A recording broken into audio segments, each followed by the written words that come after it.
The body was still warm when Kale found it. Not the dragon, the coalition soldier, a young one, barely out of training, still gripping his rifle with both hands like he had forgotten to let go. Kale knelt beside him, checked for a pulse out of habit, and found nothing. He logged it, marked the coordinates, stood up and kept walking. That was day 3 on Myra's Reach. 3 days since the guns went quiet. 3 days since someone higher up the chain signed a ceasefire and sent teams like Kale's out into the ash to count what was left. There was a lot left, none of it good. Myra's Reach was a moon that nobody had wanted until everyone did. It had mineral deposits under its crust, the kind that powered jump drives and kept fleets moving. The coalition wanted it. The Xyrath sovereignty wanted it. For 11 months, they had fought over a rock with no weather, no water, and air so thin and toxic it could kill an unprotected human in under 4 minutes. Kale had been breathing recycled soot, air, for so long he had stopped tasting it. His partner Bryn was working the eastern ridge, 200 meters up. They stayed in radio contact, short bursts every 15 minutes, nothing fancy. The suits had enough power for 12 more hours. After that, they would need to return to the extraction point and wait for a transport. Kale was crossing the floor of a wide impact crater when he saw the smoke. Not fire, the moon had nothing to burn. It was steam, thin and white, rising from somewhere deep in the rubble on the crater's far side. He stopped. Steam meant heat. Heat meant a still-active thermal system. Dragon! He stood still for a moment. His hand did not go to his weapon. He was a medic, not a fighter, and his sidearm had stayed holstered for 3 days, but his hand did hover near the radio switch. He did not press it yet. Instead, he walked toward the steam. The rubble was from a collapsed ridge wall, tons of dark rock piled in uneven slabs. The dragon was underneath part of it, not all the way under, not buried, but pinned. 2 of the rock slabs had come down at an angle and caught him across the middle and the left side. 1 wing was bent in a direction, wings did not bend. 3 of his 6 limbs were crushed below the rock line. He was enormous. Even collapsed and broken, he filled the space like something that did not belong inside a crater. Dark scales, the color of old iron, cracked along the edges where the thermal glands beneath the skin had dried out and failed. The glands, Kale knew from field briefings, kept a dragon's internal systems running. Without moisture, they shut down one by one. It was not a fast death. It was a slow one. The dragon's eyes were open. They tracked Kale as he came closer. They were amber and very clear and very old. Kale stopped about 3 meters away. He did not raise his hands. He did not know if that gesture meant anything to a Xyrath, but he did not reach for his weapon either. He just stood there and looked. The dragon looked back. A sound came from deep inside the creature's chest. Low, rough, filtered through some resonance organ that was clearly struggling. The words came out slow, like stones being dragged across gravel. "Just 1 sip, sir." Kale did not move. The word "sir" sat in the air between them like something that had fallen out of place. Dragons did not use it, not with coalition soldiers, not with any species outside the sovereignty. The field briefings had been very clear on Xyrath pride. They considered honorifics for outsiders a form of self-degradation. In 11 months of war, no captured or cornered Xyrath had ever been recorded using one. And yet, Kale looked at the dragon's cracked scales, at the dry, flacking edges where the thermal glands had gone dark, at the wing that would never fold correctly again, at the 3 crushed limbs that had stopped bleeding because there was not enough fluid left in the body to bleed. He looked at the canteen on his hip, full, 2 liters, pressurized, his entire remaining water supply for the next 18 hours of fieldwork. His radio clicked. Bryn's voice came through. "Kale status." Kale looked at the dragon dragon looked at Kale. Neither of them spoke for a moment. "I found something," Kale said into the radio. "Casualty." He thought about the word. "Not yet," he said. A pause from Bryn. "What does that mean?" Kale did not answer right away. He was still looking at the dragon, at the amber eyes, clear and old and completely without hope. The creature had not asked twice. It had said its one thing and now it was waiting. Not with dignity. Dignity had left when the rocks came down, just waiting, the way something waits when it has run out of options and knows it. Cale had seen that look before, on humans, on the young soldier still holding his rifle back across the crater floor. He did not like it any better the second time. "I'll explain when I get back," he told Bryn. He walked forward, knelt down in the ash beside the dragon's head, and unclipped his canteen. The sovereignty did not fear the soft ones. That was the first thing every Xyrath soldier was taught when the coalition declared war. Not fear. Contempt was too strong a word also. Contempt required the other side to matter. What the sovereignty felt toward humanity was closer to mild irritation. The way a large animal might feel about something small that kept biting its leg. Drawsk had sat through those briefings like everyone else. He had nodded in the right places. He had reviewed the same combat footage, human soldiers breaking under sustained fire, retreating, carrying their dead in their arms across open ground like they could not bring themselves to leave them. The sovereignty read those images as proof of weakness. Emotional creatures, irrational. Their attachment to their dead made them slow and predictable. He had agreed at the time. That was before he started reading the longer records. Drawsk had been a claw admiral for 60 years. He had fought 4 wars across 3 star systems before this one. He had learned, over that time, that the most dangerous thing an enemy could be was not strong or fast or well-armed. The most dangerous thing an enemy could be was something you did not understand. So he had read everything. Captured coalition communications, medical logs, field reports, personal correspondences that had been intercepted and filed and mostly ignored by the Sovereignty Intelligence Division because they contained no tactical value. He had found them very interesting. There was a pattern in the human records that he could not explain cleanly. In every engagement where human units suffered heavy losses, there were always field medics pushing forward into unsecured zones to reach the wounded, not because they were ordered to, often against explicit orders. The after-action reports were full of disciplinary notes, soldiers reprimanded for leaving cover, for using unauthorized resources, for excessive engagement with non-priority casualties. Non-priority, the human command structure used that phrase to describe their own wounded, and their own soldiers kept ignoring it. Drawsk had brought this to the War Council 8 months in. He had framed it as a tactical concern. Unpredictable behavior in the field was dangerous regardless of its cause. If human soldiers could not be reliably predicted to follow orders, then the sovereignty's combat models were working on bad assumptions. The council had laughed. Not cruelly, they simply found it funny that he was concerned about an enemy that could not control its own troops.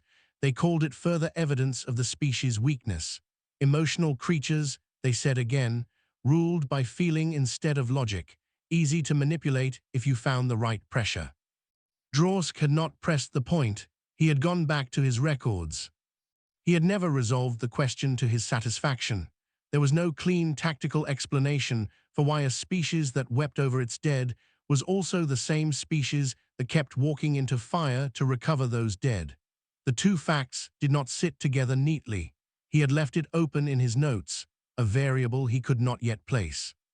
Then the ridge wall had come down on him. He remembered the sound more than anything. A pressure blast from a coalition strike, not targeted at him specifically, just the geological bad luck of being beneath a ridge that had been structurally weakened by 3 days of bombardment. One moment he was moving through the crater with his unit, then noise, then wait, then silence.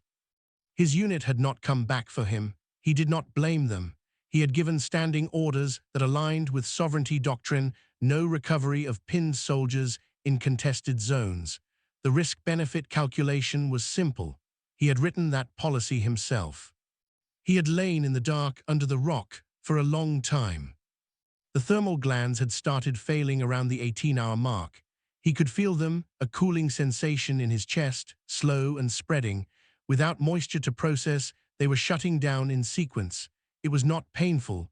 That almost made it worse. Just a slow dimming, like lights going out in a building, one room at a time. He had not called out for help. There was no one to call, and pride was a hard thing to put down even when you were dying under a rock on a moon no one had wanted until everyone did. Then the human had appeared at the edge of the crater. Small, suited, anonymous, the helmet reflecting ash-grey sky. Standing there looking at him the way Drawsk had looked at his open questions in the records, carefully, trying to understand something. Drawsk had not expected to speak. The words had come without planning, pulled from some old file in his memory, a human phrase he had read in an intercepted communication. Simple words, polite, the kind of language the soft ones apparently used even with strangers. "Just one sip, sir." He had said it and then stopped, because the word sir had surprised even him. It had come out on its own. Some part of his mind had decided, without consulting the rest, that it was the right word. He watched the human go still. He did not know what he expected. He expected the radio call, the coordinates being logged, the eventual arrival of something official and cold. He watched the human stand there for a long time. And then slowly, without saying anything, the human walked toward him. Bryn's voice came back through the radio before Kale had even reached the dragon's side. "You are not doing what I think you are doing." "I'm assessing the situation," Kale said. "Kale, it's a dragon. It's an enemy combatant. It is 3 times your size and it has 6 legs, 4 of which are currently not crushed. 2 actually, I counted." A long pause. "That does not make it better." Kale was already kneeling in the ash next to the dragon's head. Up close the creature was even more damaged than it had looked from across the crater. The scales near the neck had gone a dull grey at the edges, dehydration damage, the kind the field briefings showed in the late-stage diagrams. The amber eyes followed him, alert, still. Whatever was shutting down inside the dragon, the mind behind those eyes was still running. That was the thing about dying slowly. You were awake for most of it. Kale pulled his canteen off his hip and held it up where the dragon could see it. "I'm going to need to get this into you somewhere useful," he said. "I don't know your anatomy well enough to guess, so you're going to have to help me." The dragon stared at him. "The thermal glands," Kale said. "Where's the nearest access point? Gap in the scales, soft tissue, anything." Another long pause. The resonance organ in the dragon's chest made a low sound that Kale could not interpret. Then slowly, the dragon's remaining working limb shifted, just a small movement, a gesture toward a spot low on his neck, where the scales thinned and the skin between them was darker and softer. "There," the dragon said, one word, like it cost him something. Kale looked at the spot. He unclipped the drinking nozzle from his suit's hydration adapter, a small rubber tube meant for hands-free sipping inside the helmet, and held it up. Not perfect, not even close to the right tool for this, but it was thin enough to fit between the scales if he pressed carefully. He pressed carefully. The dragon went very still. Not from pain. Kale did not think it was pain. More like the stillness of something that had stopped expecting anything and was now being required to revise that expectation in real time. Kale tilted the canteen. The water went in slowly. He held the angle steady and watched the dragon's chest for a response. For a long time nothing happened. Then he saw it, a faint shift in the color of the scales near the thermal gland cluster, the dull gray pulling back slightly just at the edges, like color returning to something that had been fading. Alive, Kale thought, still in there. "Kale," Bryn's voice again, quieter this time. "How much are you giving it?" Kale looked at the canteen, already halfway down. "All of it," he said. The silence from Bryn lasted long enough that Kale thought the radio had dropped signal. "That is your water," Bryn said finally. "That is your water for the next 18 hours, in a suit, on a moon with a toxic atmosphere. I know. You will be in serious trouble if the extraction runs late. I know that too. So why?" Bryn, Kale kept his eyes on the canteen, kept the angle steady. "I'll explain later." He could feel Bryn's frustration through the radio, even without words. But Bryn did not order him to stop. Bryn was not his commanding officer. Neither of them had the authority to make the other do anything. That was both the freedom and the problem with being field medics. A lot of decisions came down to the individual standing in front of the situation. Kale was standing in front of this one. The canteen was nearly empty when the dragon spoke again. Why? Not a question exactly, more like a word placed into the air to see what came back. Kale thought about it. He genuinely did. He turned the question over for a few seconds the way he turned most things over, looking for the clean, logical answer, the one that would make sense in a report, the one he could hand to someone and have them nod and say yes, that is the appropriate field decision. He did not find one. "Because you asked nicely," he said. The dragon was silent for a moment. Then the resonance organ made a sound Kale had not heard from it before. Not words, something lower, something that might have been confusion or might have been something else entirely, something the dragon's language did not have a clean category for. Kale tilted the canteen all the way up and let the last of the water run through the tube. He pulled it free from the scales carefully and clipped the empty canteen back onto his hip. It was very light now. He had not realized how much of his sense of security on this moon had come from its weight. He sat back on his heels and looked at the dragon. The amber eyes were still on him. The gray at the scale edges had pulled back further now. The thermal gland cluster was doing something. He could see faint warmth shifting beneath the skin in slow pulses, like a heating coil coming back online. Not healed, not even close, but not shutting down anymore. "I'm going to call this in," Kale said. "They're going to send people. There will probably be a lot of noise about it." He paused, trying not to look threatening. The dragon looked at him for a long moment. "I will try," it said. Kale stood up, pressed the radio switch, and started talking. The room smelled like recycled air and old decisions. Kale had been in rooms like this before, sealed, grey-walled, no windows, the kind of space that existed specifically for conversations nobody wanted on the record, but everyone knew would be on the record. Admiral Rovar sat across the table from him. 4 arms, amphibian skin the color of wet stone, eyes that did not blink the same way human eyes did. An old officer, the kind that had fought enough wars to be tired of them and not tired enough to stop. Rovar looked at his data panel, then at Kale, then back at the panel. "You emptied your canteen," Rovar said. "Yes, sir." "Into an enemy combatant." "Into a dying creature, sir." Rovar's secondary arms, the shorter pair, the ones amphibians of his species used for fine detail work, pressed flat against the table. A gesture Kale had learned meant irritation. That is the same thing. It didn't feel like the same thing at the time. Rovar set the panel down. He had a list of infractions ready. Kale had seen the opening of the document before the Admiral angled the screen away.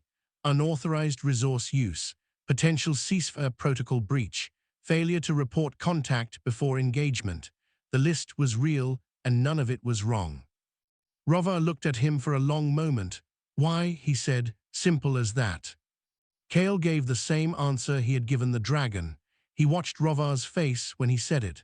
The Admiral blinked, both sets of eyelids, which meant he was genuinely processing something unexpected. "Because it asked nicely," Rovar repeated. "Yes, sir." "That is not a military justification." "No, sir, it is not." Rovar leaned back. He did not speak for a while. Through the wall, Kale could hear the faint hum of the orbital station doing its work. Air cycling, systems running, the quiet mechanical heartbeat of a place built to keep people alive in a vacuum. Very ordinary sounds, very far from a crater on a dead moon. There was a knock at the room's door. Rovar said nothing. But one secondary hand gestured an acknowledgement, and the door opened. A junior officer stepped in, placed a folded data sheet on the table without eye contact, and left again immediately. Rovar unfolded it, read it. His face did not change, but his primary hands went very still, which Kale had also learned was significant. "It seems," Rovar said slowly, "that the creature you watered is a claw admiral." Kale blinked. "I didn't know that." No, you would not have. They do not wear rank markings in the field. Rover set the sheet down. Claw Admiral Drawsk, 40 years in sovereignty service. Strategic Command Northern Engagement Zone. The Coalition has been trying to get any Xyrath command-level prisoner for 8 months. Every previous attempt resulted in the subject dying before capture. They do not surrender. They have a biological response to captivity stress that, he stopped, looked at Kale. He is alive. He was thirsty, Kale said. The Admiral made a sound that was not quite a laugh, but lived in the same neighborhood. The reprimand did not happen. The list of infractions was folded into the data sheet, and both of them disappeared somewhere into the bureaucratic machinery of a coalition at war, and Kale was not called back into the grey room. He was not celebrated either. He was given a meal voucher and told to wait in quarters while the situation was assessed. He waited. Niall found him in the corridor outside the medical bay 2 hours later.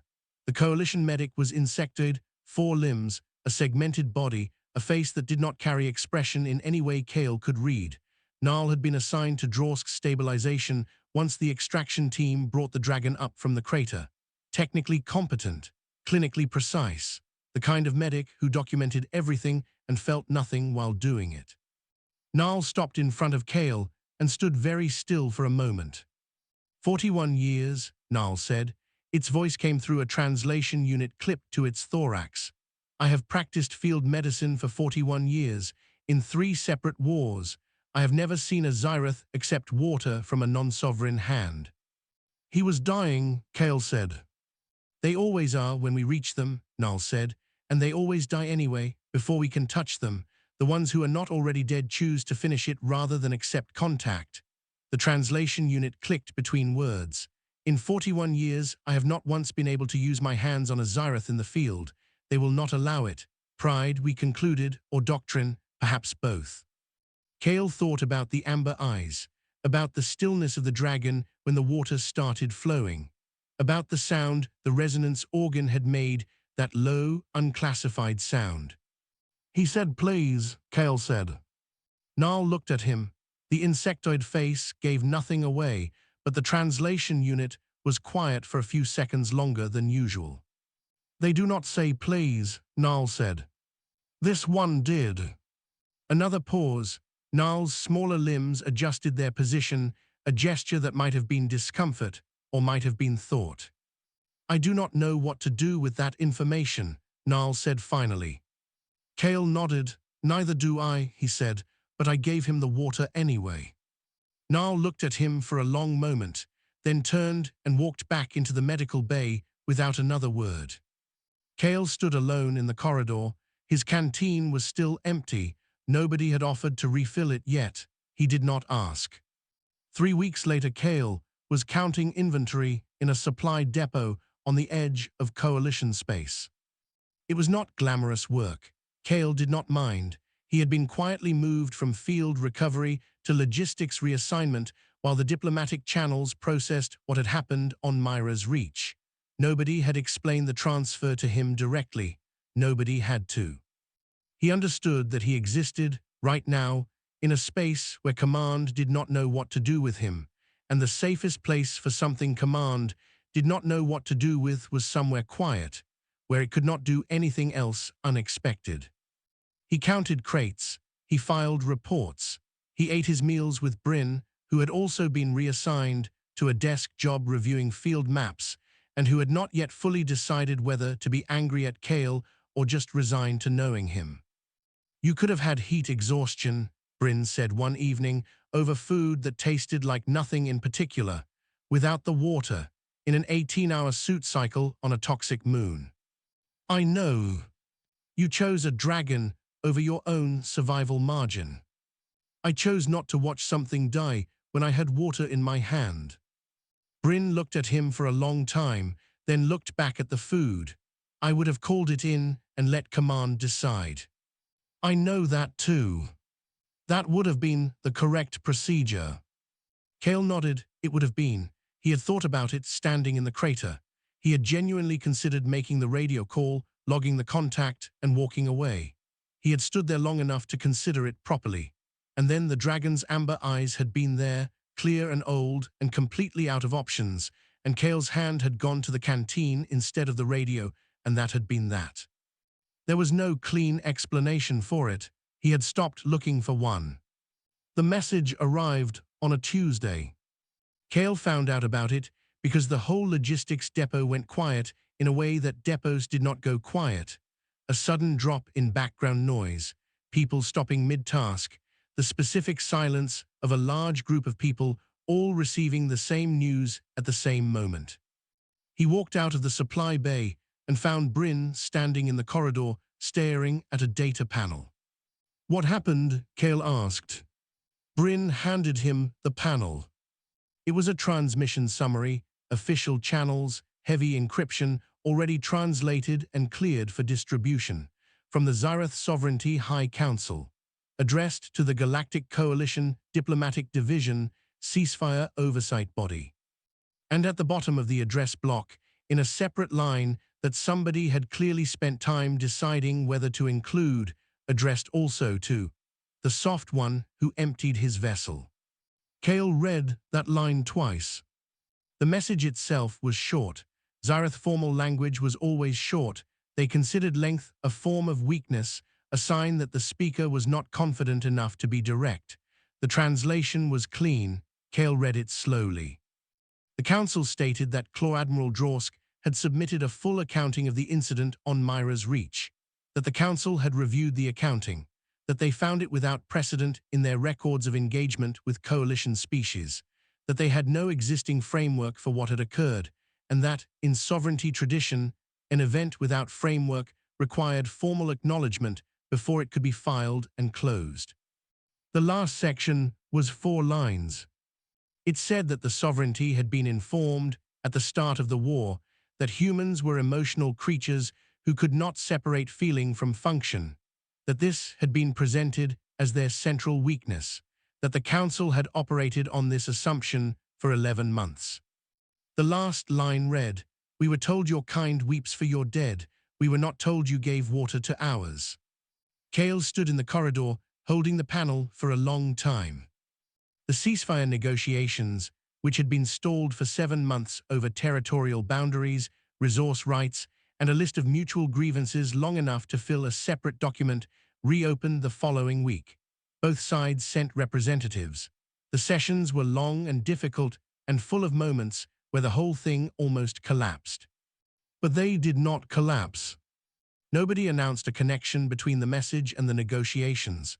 Nobody pointed at Cale in a briefing and said his empty canteen had changed the direction of the war. That was not how these things worked. History was rarely that clean, but the timing was what it was, and the people in the rooms making decisions were aware of the message and aware of its timing, and sometimes that was enough. Bryn found Cale in the supply bay the morning after the negotiations reopened. He was holding a Canteen standard issue, sealed, brand new, the kind that came from the main stores and had never been used. He held it out. Cale took it. "Don't give this one away," Bryn said. Cale looked at the canteen. It was heavier than his old one had felt, somehow, full, sealed, untouched. He turned it over in his hands. "No promises," he said. Bryn made a sound that was somewhere between a laugh and a sigh. "I know," Bryn said. "That's the problem." Cale clipped the canteen to his hip. He went back to counting crates. Outside the depot's small porthole windows, the stars held their positions, indifferent and ancient, and somewhere in the dark between them, 2 civilizations that had been trying to destroy each other were sitting in a room together. Talking. Nobody would ever write Cale's name in the official account. He would not have known what to do with that anyway. The healer said his thermal glands had recovered to 83%. Drorsk sat with that number for a moment. 83, not full. He would feel the gap in cold environments, a slight lag, a degree of internal temperature he could no longer maintain without effort.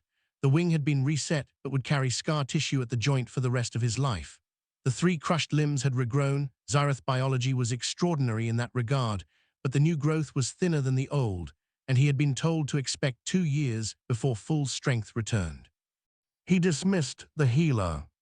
His chambers were quiet. The sovereignty homeworld ran hot and dry, volcanic plains, mineral-rich soil, an atmosphere thick enough to breathe without effort, nothing like Myra's reach. He had requested simple quarters during recovery, not his formal rooms, and had been given a small space near the archive wing of the military complex. Stone walls, low ceiling, a narrow window that let in orange afternoon light.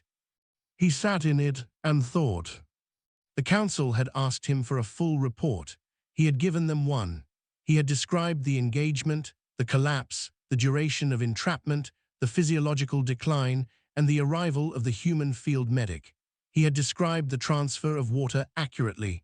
He had described the subsequent extraction and medical stabilization by the coalition. He had not described the sound the canteen made when it emptied.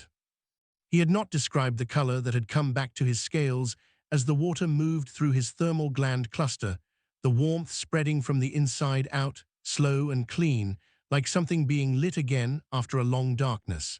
He had not described lying there in the crater ash, certain he was finished, and then not being finished. He had not described what it felt like to have that certainty taken away by a small-suited creature with an empty canteen and no good military reason for any of it. He did not have the language for those things. That was the honest reason. The sovereignty had many words for strength and precision and calculation. It had very few for the thing that had happened in that crater. He requested the full personnel record of the human field medic. It arrived without comment. He read it twice slowly. The file was unremarkable. Cale, no family designation listed, which apparently some humans did not use, had served 9 years in coalition medical units. His performance reviews were consistent. His technical scores were solid. His disciplinary record was 4 entries long. He had once used an entire unit's emergency medical supply on a group of non-coalition civilians during a disaster response against standing orders. He had once stayed behind in an evacuation zone to complete treatment on a patient who had been logged as non-priority. He had once argued with a superior officer for 20 minutes on a secured channel about the definition of the word expendable. And now this. The disciplinary notes all ended the same way. Reviewed, filed, no further action. Drawsk sat with the file for a long time. He sent a request to the Elder Council for a meeting with Sorvath, his old mentor, the one who had taught him to read a battlefield before the first weapon fired. Sorvath was 80 years older than Drawsk and had seen more war than most Xyrath alive. He arrived the next morning, moving slowly but with complete composure. Drawsk told him that the report to the High Council had been incomplete. Sorvath settled into the low seat across from him and folded 2 of his limbs in the listening position. He waited. I told them what the human did, Drawsk said. I did not tell them what I understood from it. And what did you understand? Sorvath asked. Drawsk looked at the narrow window. The orange light had shifted to late afternoon gold, long and flat, across the stone floor.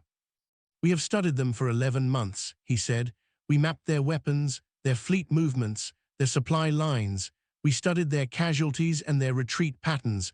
We built models for how they fight and how they break. He paused.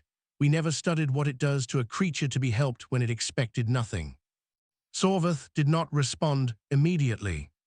I was dying, Drawsk continued. Not quickly, slowly, which is worse. I had run out of everything, options, strength, time. I had accepted the end of it. That acceptance was complete.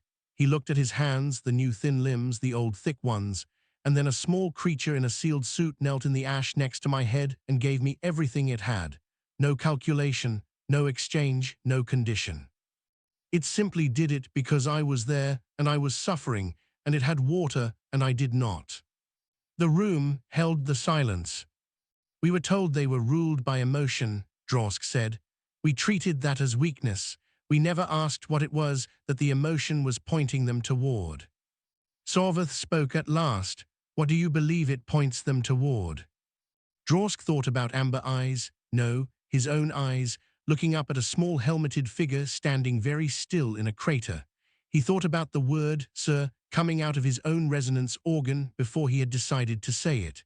Some part of him had known, before the rest of him caught up. Toward whatever needs them most, he said, regardless of what it is. Sorvath was quiet for a long time. Then he said, that is a very difficult thing to build a war against. Yes, Drosk said, it is.